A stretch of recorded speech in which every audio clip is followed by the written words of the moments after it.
For much of its history, Possum Springs was a prosperous town of miners and factory workers. It was a place people moved to find jobs. At one point, it was even the seat of Deep Hollow County. To the average citizen, it probably seemed like the good times would last forever. But in the early 90s, everything changed. Businesses started sending their jobs overseas, where labor was cheaper and regulations lighter. And when the jobs left, so did the people, especially younger folks, who moved to areas of the country where they could find white-collar jobs to replace the blue-collar ones they'd lost in Possum Springs. Those who couldn't move away were forced to work at places like Food Donkey, Ham Panther, and Telesoft, to become cashiers and service workers, at-will employees, instead of miners and factory workers supported by unions. It seemed like the end of the world in those days. It was during this tumultuous time period that a man named Ed Scutter made a horrifying discovery in an old, abandoned mine outside of Possum Springs. The old mine in the woods outside of Possum Springs had been abandoned for generations. It was a copper mine, and it was too close to a poisoned wellspring to be safe for workers. And not just any poisoned wellspring, but the very same poisoned wellspring the first settlers found when they came to the region. Local legends claim that the source of the poison was a witch's curse, but the truth matters little. By the 90s, the water had largely dried up, meaning that the mine was now safe to explore. In 1992, Ed and some of his former co-workers from the West Mine came to the abandoned mine to try bootlegging. A bootlegger, for the uninitiated, is someone who manufactures and distributes illegal goods. Here in the United States, it's most commonly used to refer to people who brewed and sold alcohol during Prohibition, the time period from 1920 to 1933, when the 18th Amendment to the Constitution made it an illegal substance. It might seem odd for someone to try bootlegging in the 90s, but it speaks to just how dire the economic situation was for working-age adults in Possum Springs. With the mines and factories gone, they were desperate to find a new source of income. Ed and the other former miners did quite a bit of work on the abandoned mine. They cleared the main tunnel and built a new elevator. For some time, they found nothing real of value, but they kept digging deeper and deeper, until Ed burst through a wall and found a massive hole.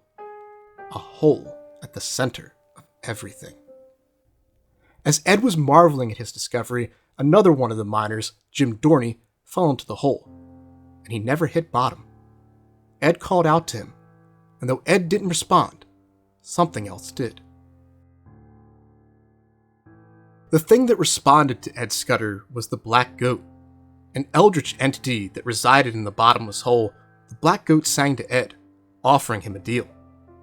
Keep feeding him by tossing people into the hole, and the town of Possum Springs will prosper again. Ed brought this information to those who he thought might support him. Though not all of them believed it at first, he was very persuasive. Together, they threw Tom Turner, who the cult's unnamed leader describes as something of a local troublemaker, into the hole. In the aftermath of this first sacrifice, they saw flowers blooming on the hills outside town, found that they felt younger and were in better health. Most importantly, they observed that the town's hemorrhaging economic situation seemed to stabilize. And so it was that the cult of the Black Goat was born. In the years that followed, every time the Black Goat sang, the cult would send one of their members out into the town to find someone to toss into the hole as a sacrifice. To hide their activities, they always targeted people who, in their own words, no one would miss. Drifters, drunks, delinquents, non-contributors. It's a dubious claim, but it's what they say. Since 1992, the cult has sacrificed 39 people to the Black Goat. Night in the Woods is set in its release year, 2017, meaning that in that time frame, they've sacrificed roughly 1.5 people per year. But it seems, based on the number of sacrifices that happened during the events of the game, that the Black Goat is singing more than usual. According to the missing persons report for Casey Hartley, he went missing on June 27th.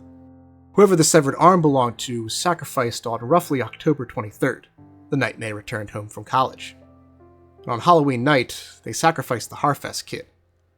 Tying all of that together, this means that the cult sacrificed 3 people in 2017, twice their yearly average.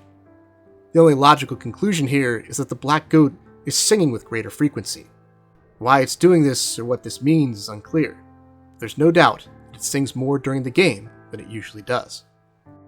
Targeting the less fortunate members of society is not the only way the cult masks their activities. They wear robes and hoods to obscure their faces and impose strict rules on their members about making sure that no evidence of their presence is left behind in town. It's for this reason that they execute Lerv on day 11. He left behind the severed arm of one of the cult's victims outside the Click-Clack, a mistake that would prove costly for the cult. We learn a great deal about the inner workings of the cult and their approach towards membership through what happens to Lerv.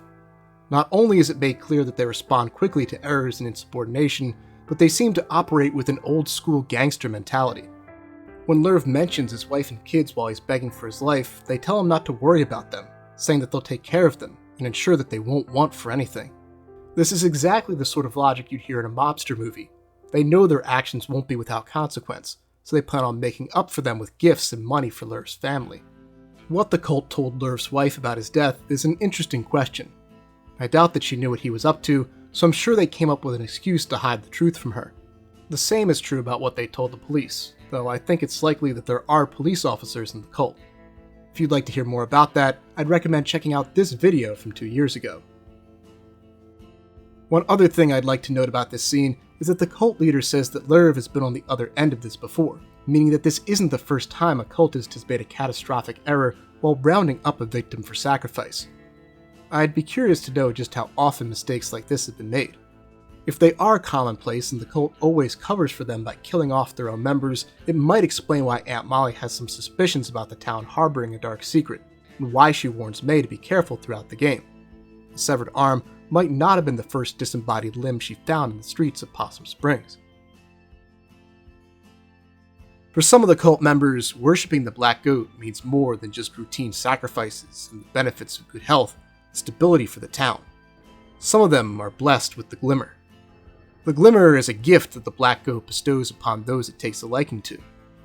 One such person is Ide, who has the ability to walk through walls and disappear, as we see at Harfest, during the ghost hunting segments, and of course at the very end of the game. It's said that Ed Scutter had these very same powers, which leads me to believe that Ide is likely a descendant of Ed, either his son or grandson. Considering that May has the glimmer as well, and it seems that her grandfather did too, I'm inclined to believe that he's Ed Scutter's grandson, but that's just speculation. Despite his likely connection with Ed, Ide doesn't appear to be a high-ranking member of the cult. The other cultists talk down to him and dismiss his opinions, which increases the likelihood, in my view, that he's young, while his willingness to speak his mind in the first place supports the idea that he's entitled because one of his ancestors was the cult's founder. Still, Ide is critical to the cult's modus operandi. Not only does he take a turn finding a sacrifice, he also keeps an eye on May during the ghost hunting segments. On day 11, he's in the woods waiting for her to arrive, while the cult is down in the mines. As I see it, there are two possibilities here. Either Ide is a scout for the cult, tasked with keeping a watchful eye on May, or he has a tendency to go rogue and do his own thing, as he does at the end of the game. Personally, I think that the first option is more likely, and going rogue to attack May is a spur-of-the-moment thing he does, out of frustration and fear that the cult might someday replace him with her. In terms of the cult's other members, we only know a few for certain.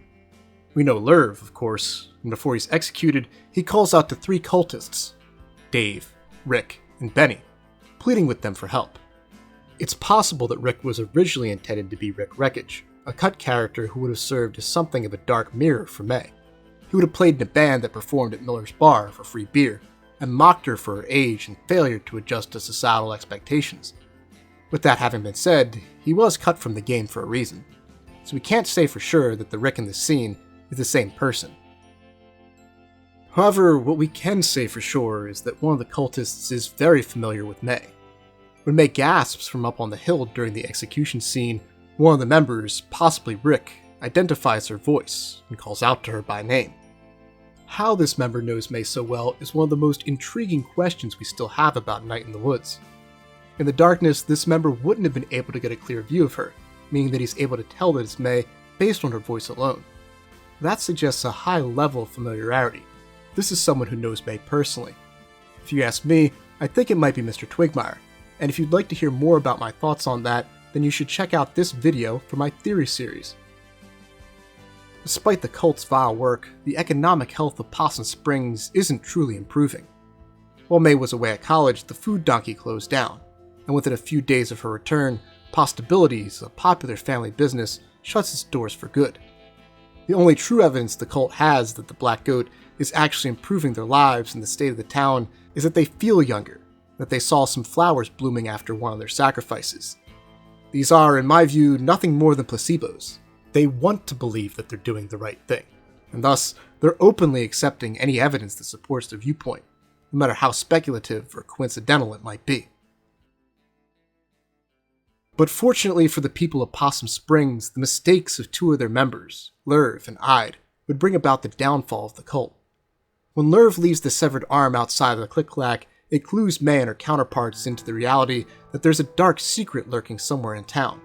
And on the night of Harfest, Ide not only recklessly captures his victim out in the open, without any care or concern about who might be around him, he goes so far as to have a stare down with May from beyond the fence. It's impossible to overstate just how foolish this was. If he'd been more cautious when he captured the Harfest kid, or continued on his way into the woods without stopping to glare at May, the cult might never have been discovered. But May, convinced that he's a ghost, launches an investigation into the cult. And though she makes little progress on her own, a blackout after the second ghost hunting segment leads her into the woods, where she witnesses Lerv's execution. It's here that May gasps and is spotted by the cultists, at which point she's forced to flee into the woods. Unable to catch up with her, one of the cultists fires a gun at her in desperation. The shot doesn't land, but it does cause her to fall off a cliff, and drop down into a different part of the woods. After this initial encounter with May and her cohorts, the cult continues to keep an eye on them from afar. While May is recovering at home, Bee and Greg mention that one of the cultists, probably Ide, is watching them from across the street. But internally, the cult was surely at a loss about what to do now that their existence had been discovered. After 25 years of activity, a bunch of teenagers found them, and even saw them execute one of their members. Where do they go from here? Well, as a good friend of mine often says, it's easier to attract flies with honey than with vinegar. So it seems that the cult settled on trying to make allies out of May, Greg, Angus, and Bee. They couldn't kill them, that would draw too much attention, and it would violate their own rules about never targeting people who would be missed, people who they deemed to be contributors. With May already blessed by the glimmer, and their membership getting older, they needed new blood. And thus, they decided to offer them a place in their ranks. May and her comrades, of course, reject their offer, but Ide is unwilling to let them go. Greg shot him with a crossbow, causing some serious damage. He felt they needed consequences, not mercy. So he attacks May as she's about to leave. But May fights him off with the help of one of her friends. In the process, the old elevator built by the bootleggers comes crashing down, severing his arm and causing the entire mineshaft to collapse. The other cult members surely heard the commotion and likely rushed to where the elevator once was to see what had happened, but there would have been nothing they could do. May and her friends were lucky to have ended up in a part of the mine they could escape from, and after they leave the well, Germ throws some dynamite into it, meaning that even if the cultists found the path she took, it would have been closed off as well. After 25 years of sacrifices, the cultists would finally learn what it felt like to be tossed into a hole and left for dead. How they would have responded to their entrapment is open to debate, but I suspect that they would have gone Lord of the Flies on each other, fracturing into factions and sacrificing one another to the Black Goat in the hopes that it would help them escape. But I doubt that it would. It wasn't really helping the town, so why help them in their time of need? And so ends the story of the cult of the Black Goat. Formed in a desperate bid to survive after the mines and factories left Possum Springs, they were ultimately brought down by the hubris of one of their members, and a group of outcasts who refused to let them get away with their crimes. In the words of the game's opening poem, they went looking for the gods and died in a lonely place. Thanks for watching. This video's script was a bit of a challenge for me to write. I aimed to tell a story based on the game's established lore and some healthy speculation, much like Body Video's incredible Prepare to Cry series. If you enjoyed this video, be sure to like, subscribe, comment, or share if you're so inclined. I'd love to make more videos in this style, and I have plans to do so with topics like the Glimmer, Aunt Molly, and biographies for all the main characters. Huge thanks to my Night in the Woods collaborators Wolf.Godwin, Allan Naslund, and Jordi Jaen Moreno. To check out all 3 of these amazing artists, just follow the links down below in the description box. Special shout out to Dan4, who provided the fan art for the closing section of this video. If you'd like to submit your fan art for next month's Night in the Woods video, then head on over to our community Discord page and drop it in the fan art submissions channel. Big shout out to all my silver and gold tier YouTube channel members and Patreon subscribers, including James Pruitt, Gustavo Balby, Lil Caesar, Reed, Pathonian, Anna Novakova, and Sean Bobby, who get early access to these videos thanks to donations of $5 to $10 a month. See you guys next time, and go birds!